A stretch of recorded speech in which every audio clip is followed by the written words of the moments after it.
தமிழ்நாடு முழுவதும் தொடங்கிய குரூப் 2 மற்றும் 2A முதன்மை தேர்வுகள் பாதியிலேயே நிறுத்தப்பட்டதால் தேர்வர்கள் பெரும் ஏமாற்றமடைந்தனர்.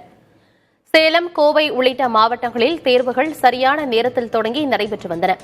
தேர்வு எழுதிக் கொண்டிருந்தவர்களிடம் திடீரென தேர்வாணையத்தின் உத்தரவுப்படி விடைத்தாள்கள் திரும்பப் பெறப்பட்டன. தொழில்நுட்ப கோளாறு காரணமாக தேர்வு தள்ளி வைக்கப்பட்டதாக அறிவிக்கப்பட்டதால் தேர்வர்கள் பாதியிலேயே மையங்களிலிருந்து வெளியேற்றப்பட்டனர். நிச்சயம் தேர்ச்சி பெறுவோம் என்ற நம்பிக்கையில் இருந்த தங்களுக்கு இந்த திடீர் அறிவிப்பு மிகுந்த ஏமாற்றத்தை அளித்துள்ளதாக தேர்வர்கள் தெரிவித்தனர்.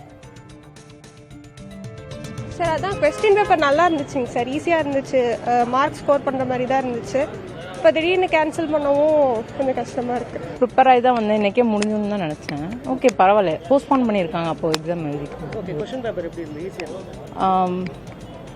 ஒரு 60% ஈஸி, மாடரேட்னு வச்சுக்கோங்க. பாஸ் பண்ணிடுவோம் ஒரு நம்பிக்கை இருந்தது.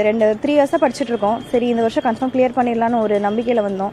ஆனால் இப்போது இப்படி சொன்னதில் ரொம்ப கஷ்டமாக இருக்குது. கொஷின் பேப்பரையும் புக்லெட்டையும் கொடுத்துருங்க, எக்ஸாம் கேன்சல் ஆகிடுச்சு, போஸ்ட்போன் பண்ணியிருக்கிறாங்க, தேதி பின்னாடி சொல்லுவாங்க, என்ன ரீசன் எங்களுக்கு தெரில அப்படின்னு சொல்லி வெளில அனுப்பிச்சிட்டாங்க. அவ்வளோதான் சார். நான்